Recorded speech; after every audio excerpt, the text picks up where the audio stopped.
Tonight they rock. Tonight they shot. And they're changing the independent and underground community. Joining me tonight, the band Sleek. Here are the members. Starting from my right, we have.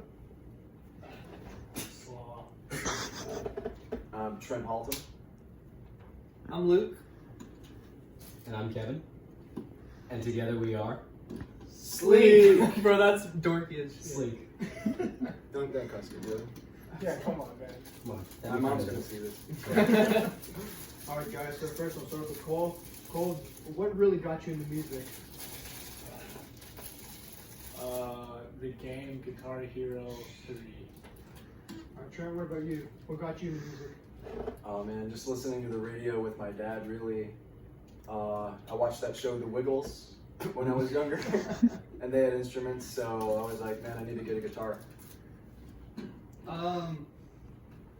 So my dad listened to a lot of like vinyls and stuff when I was a kid. So I guess that's where it started, basically with like Black Keys and stuff like that. Y'all are gonna make fun of me a lot, but Metallica. Kevin listened to Metallica. Yeah, Metallica. Do you know Inner Sandman? Yeah, I can play it on guitar and drums. That's pretty cool. Alright, so hold on, Kevin, keep the mic. I got another question to ask you. So, out of all the people in the world, what really inspired you to actually make music? God. Well, Metallica. I listened to a lot of Slayer because of my uncle when I first started out. So Dave Lombardo, Mike Portnoy. It's just a ton of drummers that really got me into it. What about you? What about you, Luke?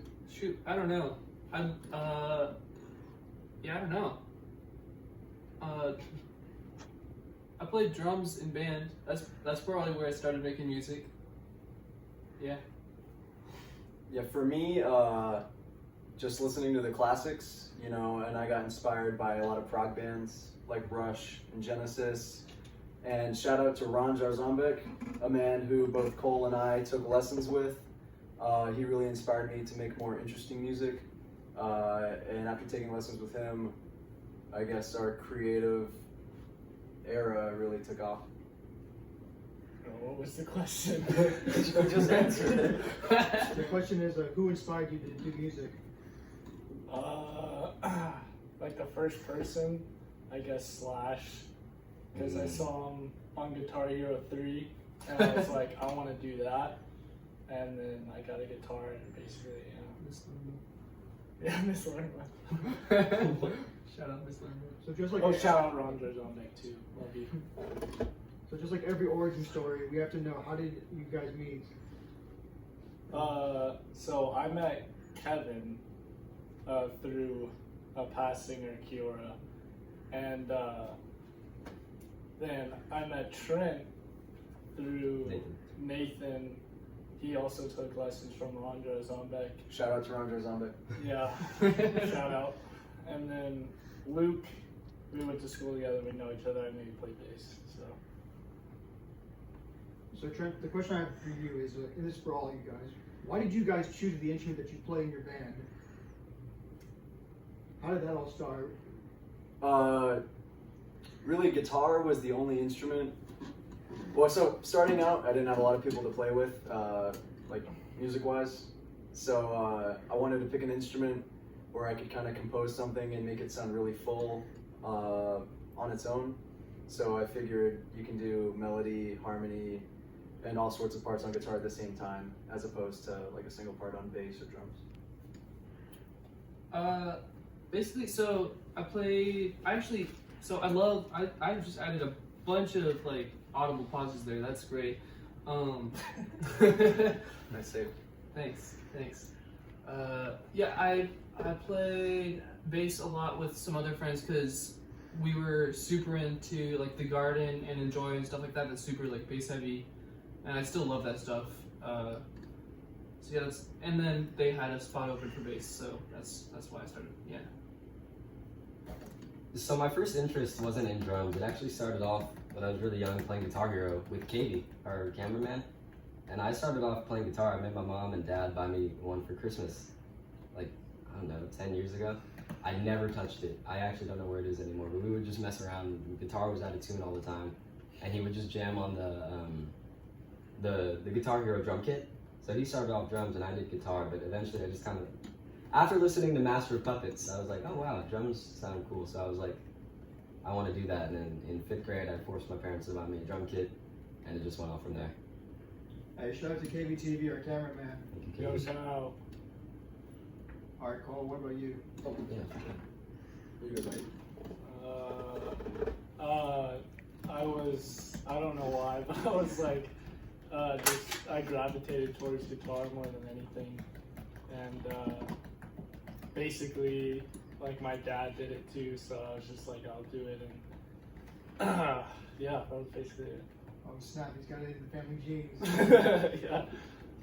All right, guys, so the next question is, how did you guys, like, where did the name Sleek come from? And did your band originally have other names before settling with Sleek? Yeah, we had like 300 different names. Yeah. Settling with Sleek. And it was just like we would like throw around names until we Trent found one that just was said cool. Sleek. Yeah, we were just spitballing like tons of names, and then I just landed on Sleek, and we were like, yeah, that's okay. You know, we'll come back to that one if we don't think of anything else. And we didn't think of anything else. And it's still just okay. And it's still just okay. I like Sleek. So, Trent, before you pass the mic, I gotta ask you a question. What's the message behind Sleek? Did it just pop out, or is there a deeper meaning behind the name? Oh, behind the name, no. There's nothing. There's no meaning behind that. I really hope there would be a more succinct way to put that, but no, there's not. So my next question is, from doing my history about you guys, doing some research, you guys are math rock and alternative rock. How did you guys fall into that genre of rock? I would have to accredit that back at my man Ron Jarzombic. Exposed me to a lot of interesting music, and then just finding new stuff on YouTube on my own, stuff that wasn't bland all the time, that shake things up, and I just think it had a really pleasant sound. And then Cole, Kevin, and Luke all bring their own sort of influences, and we have I think it's a nice bridge between prog and math rock, and then straight up alternative, alt metal, pop music. Yeah. So Kevin, I gotta ask you a question. How did you feel about this genre? Did you like it? Did you not like it? Were you in the middle? Oh What my were your god. thoughts? At first I hated it because I had no clue how to do any odd time. Because math rock in prog is just practically It's whack. odd time. Yeah, it's just whack. So I was confused. And I honestly think for drummers it's a lot harder to navigate through odd time because everything is basic 4/4/4. So no, at the start I hated it, but I've got to give Trent and Cole and my man Ron credit for making me a better drummer because I would have never explored odd time except for like stuff like 6/8, which is given. But no, it's because of them that I started exploring that kind of stuff and getting better and better. So thank you. Shout out to Kevin for putting up with that. Yeah, it was rough. What about you, Luke? What was your thoughts about the genre that the guys were using? I think it's freaking hard, man. It's bad. I'm not allowed to curse. Alright, go for it. It's badass. But it's not really anything I've ever heard before, and I like it a whole lot, and it's more fun to play than anything I've ever played. So would you say that, was this easy to adapt, hard to adapt? What's your thoughts on the adapt process? Well, I've played like weird time signatures in band before. Like there was a piece I played on marimba, which is like a xylophone. It was like 14/6. It was something really weird like that, but it was messed up. Just counting it up. Yeah, that many. And yeah, it wasn't too hard for me to adapt. What about you, Kevin? How was your adapting process? Oh my god. So the first song we ever wrote together, like, what was our name before Sleek? When we were with Nathan. River Toads. We were told like something like that, or we were like under Orange or something. Yeah, I don't know, dude. It was And- nebulous. Yeah, and the first thing we wrote was Bliss, which is it's odd time. It's 7/8, and I was so confused the first time.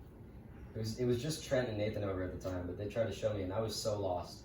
and it took me up until our first show. What was that? Like That was like a year ago. July. July Yeah, July. 13th. We started. We made that in like February, and it took me until July to actually get that down.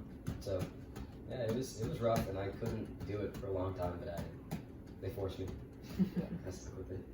Cole, what were your thoughts about the genre? Were you down with it or against it? What's your thoughts? Yeah, I was down with it. I like that sort of stuff. And Ron, shout out to Ron. Bro, this is just Yeah. an interview The about fifth Ron. time, he got me interested in that, and he's a god at time signature, odd stuff. So yeah, I liked it. Quick shout out to Ron. Just in case if you guys missed it, one more time. Ron, Ron back. So you guys mentioned music. What's your creative process? How does the process of making music? And do you guys do the lyrics first? Is it the rhythms? Or what do you guys use first? You gotta remember the swag notes. Oh yeah. Oh yeah. Swag notes, basically. Yeah. That's what we call them.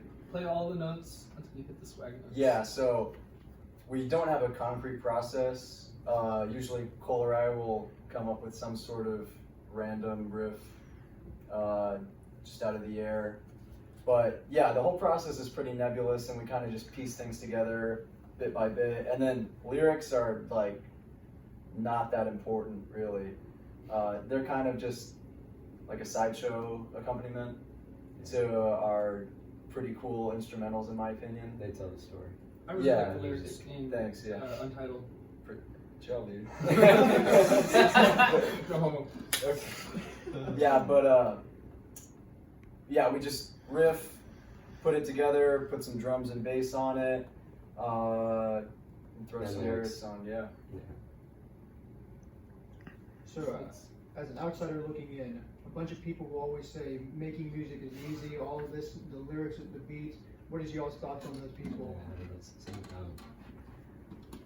In the wise words of a wise man, Trent, just swag notes. Swag notes, and then you piece it together.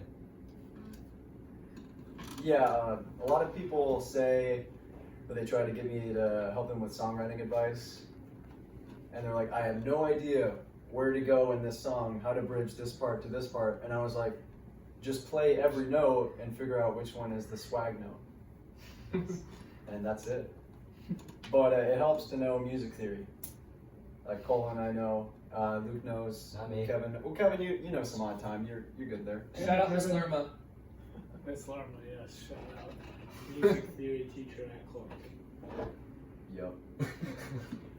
So behind your songs, is there any inspiration, any deep meaning, or is it just throwing it up in the air and just seeing what happens next? Well, the lyrics are definitely the last thing that come in the writing process. However, there are some actual meanings in there. I do most of the lyrics. Some of them are just like on a basic, non-metaphorical level about high school problems or just chilling, and then I kind of get into, I don't want to get too deep for my own good, but you can mask a lot of lyrics behind like several layers of metaphor and irony. How many layers of irony? I do like D&D type stuff sometimes, and fantasy, but I do a mixture of real world stuff and then sort of, I don't know how to put it, non-real world stuff. Cosmos. All right, since you have the mic, I'll ask you this, and I want the rest of y'all thoughts on this as well. How do you describe your own music? How I would describe Sleek, a nice segue from traditional alternative rock and alternative metal to branching out into what I would consider to be more interesting genres like math rock and prog. Make it jumpy, make it exciting. Yeah, I think it's a good compromise for listeners. Yeah, I agree. I think it's more like, I don't know how to describe it. I like that we all have like 4 different sort of styles, and they all blend together to make Sleek, basically. Sleek. Yeah, it's like it's swag music It's like, it's sleek. It's nice. It makes the ears feel good. It gels, man. It gels. Yeah. I don't know. I like to think of it as like a big fusion of all of our influences. Like I'm very rooted in metal stuff, and I like metal music. Luke, you just like I don't know. Luke listens underground to stuff. everything. Yeah, Luke listens to everything. Trent's a mathy and alternative indie guy, and Facts. Cole's blues and very Shred. yeah, shreddy people. Neo We just mix it classic. all up. I add in a lot of metal. They add in a lot of their touches, and we just fuse into sleek. We're the best band of all time. Yeah, sleek. Yeah. I gotta ask you guys this one specific question. Due to the pandemic, has the pandemic affected your train of thoughts? Any ideas coming up, or have you guys experienced more ideas, more thoughts, more time into actually bettering the group, making more music, making another album or so? What's your thoughts on that? We do have an album EP-ish kind of thing on the way, but we really planned on doing a lot of shows this summer, but this kind of ruined the whole thing. Cole's going to be leaving soon, so we don't really have that many chances anymore. But that did give us a lot of time to like sit down and think of more things to come up with. So yeah, we have another album on the way. That's really it. Kevin put that in a really succinct way. I wholeheartedly agree. So out of your all performance, of all the songs you have, what's your favorite song to perform? What to perform? Perform. I'm gonna say, oh yeah, we got a song off the new album called Way Up. I think it just goes hard. We kind of like headbang in synchron, and yeah, like in sync. Pretty heavy. It's fun. Switches up. It's really cool to perform. What about you, buddy? Yeah, Way Up is a banger. Or Kevin and Luke, what are your favorite songs to perform? I'd say Way Up. Bro, I was gonna say Way Up. Yeah, I was gonna say Way Up because it's, I don't know, it definitely has a nice mix. Like there's a huge like breakdown and stuff, so it's a lot of fun. But it's still got like super airy, floaty stuff going on. It's gonna be great. Check it out, dropping soon. Facts. Yeah, Way Up is a very fun song, but I think my favorite to play is probably Untitled because it's just, I don't know, it's relatively simple and the chorus is just big and you can just head bop to it. But Way Up is a lot of fun to play. And Letters because it's just all over the place. We didn't play that one last show, but our last show in November we played it and that was really fun because it's just, I overdo the drums a lot in that song because I asked them if I should tone it down, but they said, no, go all out. And I was like, okay. So I went all out, and that song is nuts. It's filled with odd time, filled with drum fills, and Swag music. it's insane. It's swag music. Banger by Cole. Yeah, it's by Cole. And Untitled is by Trent, so we just got both of us can, both of them do Who's some Cole? good songs. Slaw, my bad, Slaw. Yeah. Cole Slaw. I bet in your mindset playing that, John, you're like, God damn, John was too damn hard. I'm smacking these damn drums to see how loud I can get. Yes. Yes. Alright guys, in your own words, we see hundreds and thousands of bands all over social media. What separates you guys from the next underground band? All of our influences, because I feel like a lot of people get together because they like the same type of music, but we got together because we like music in general. So we took all of our influences, we built it up into something, and we just produced what we like and what we love. So That's a really cool way to put it. yeah, I think that's what separates us from everyone else, because there's a lot of punk bands and a lot of metal bands, and there's like emo, alternative, math, rock bands, but they don't have all of the influences we do, and they just build it up and we become sleek. That's how I put it. We're the best band of all time. I don't ever want to take myself too seriously, but I think at least in San Antonio and regionally, there aren't a ton of bands that do something similar to what we do. So I think for a local band, we have a pretty unique sound.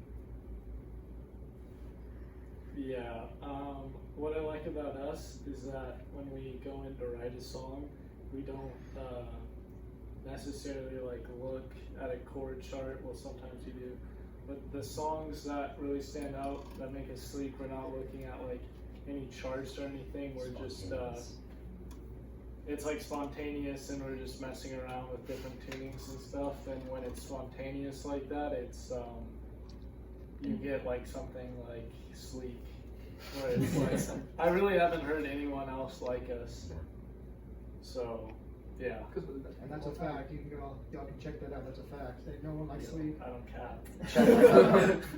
You can check Wolfram Or the- Alpha. Best band of all time. So has anyone given you guys advice? What's the best advice you guys have ever been given by your parents, by strangers, by anybody? A friend of mine from school, I was like, hey, I've got a show coming up next week if you want to check it out. And they said, this is the only advice I've ever taken. They said, don't mess up. So that's it for me. The best advice I've ever gotten is pain doesn't hurt until it hurts. Whoa. That's deep, Oh, man. You got something? Yeah, I don't know. My friend Trent once told me play the swag notes. I told you that today. The whole swag note thing came out today. That wasn't. But I something loved that- it. like, Swag it's- music. It's very swaggy. I don't know. My uncle Shane gave me the great advice of upping my stage presence, so I did. And I had a really sore neck last time we played. So that's the only advice I've really taken. You know? So the new trend of music is everybody becoming more independent. We see this in the rap community, the hip hop community, even now moving into the alternative and rock. Is the goal to stay independent, or are you guys looking for a record label? We're kind of just playing for fun. I think independence limits creativity because it's only you. So I think with all of us, we can create something we all like. It's a nice medium. If you're independent, I mean, He means like label, like an independent band, Yeah, I mean, like as opposed to being on a record. I don't want a label. I mean, I don't know. Yeah, no, I don't. No. No, I think we're cool, independent. Sleep. Yeah, I don't want to sound. Is this thing on? I don't want to sound. I don't want to sound pretentious, like I'm trying to get a record deal or anything. But we really just do this for fun, and make something that we want to hear, and something cool for our friends to listen to. Yeah, brands are bad. Silence brand. Companies are bad. you heard it first, guys. Stay independent. Either rich. More power to you, more money to you. Yeah, more money, more happiness. It would be cool to be famous though. Yeah. I should have said that. Do you think it's going to be a little harder to sell records independent, or do you guys think it's in the bag? It's gonna be harder, yeah. But we got this in the bag. We're on our bag. Dude, I don't think we sell records regardless. But yeah, I mean, my friend Luke here, he came in clutch and he made a ton of CDs for our last show, and we sold some of those, so that was cool. But yeah, really, we're not trying to get on a label. We're not trying to make a ton of product and get a ton of money. It's just like a cool thing to do during high school and slightly beyond. Yeah, it's about the music. It's just so much fun to play and stuff. Yeah, I don't know. Why'd you hand this to me? I don't know. Give it to Kevin. Kevin. I already talked. But, Oh yeah, you did. I already. We're I going was in circles. talking We're going in about circles now. Making music independently. I don't know. I mean, That's yeah, the same question still. selling records and being a big band would be cool, but this is better. I think. Alright, guys, I gotta ask you this. What's next for you guys? What's next for the band? What's next for you guys in general? What are we supposed to see? What are we gonna see in the future? Slaw. Facts. Yeah, you're gonna see a lot of slaw. I mean, we could always, I don't know the plan or anything, but we're gonna probably try to make more stuff when Cole is out of town, or Slaw is out of town, and Luke is out of town. I know me and Trent and I plan on either doing like a little duo thing and playing our acoustic shows around San Antonio, but we also want to form a punk band with a few of his friends. So I mean, look out for that. But Sleek isn't going away because these two are gonna come back to town. We'll play shows then. But I mean, I don't know about any new stuff other than the album dropping. I don't know when. Yeah, I'm going out of town Yes. to go to Texas State. So, but I mean, it's only like an hour away max. So I'm gonna be back in town pretty often, and we're gonna be cooking up some hype stuff, man. Nothing but fire. Best band of all time. Yeah, so aside from that, we do have the album dropping. It should be soon. We started the recording process, and while Slaw and Luke are out of town, I think Kevin and I can continue the Sleek music to an extent. We'll be writing, and I think Slaw and I can write and record as with Luke virtually. So we'll be doing some stuff, and then when they're both back in town, do some shows. But yeah, you'll probably see some stuff coming. Yes. Well, guys, thank you for taking the time. I want to say really appreciate you guys because y'all didn't have to do this. Really, this means a lot to me. Thank you guys so much. I really appreciate all y'all. Our pleasure. And coming up on August 8th, we get the Sleek is performing, and to make sure, remember August 8th, 7 o'clock, Brickyard Barbecue. Make sure to pick up their demos, come chill with the band, get them to sign it, and guys, thank you guys for letting me do this. Yeah, thanks, Joe. Appreciate it, man. Thank you. That's a wrap. Alrighty. 1, 2, ready, go.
Once again, thank you, Sleek, for doing this. You guys really appreciate all of y'all. Thank you, man. You guys didn't have to do this. Thank you guys so much. Remember, August 8th, go pick up your demo, get it signed, meet the boys. And guys, how many likes should we get on this video? A whole lot, like 10 trillion? Yeah, 10 trillion. 10 trillion. And we get 10 trillion likes on this, we're gonna do 72 hours in the Pacific Ocean in a cardboard box. We're gonna ship ourselves to Africa! No! And yeah, thanks. Well, y'all heard it. I'll see you later. Take care. Bye.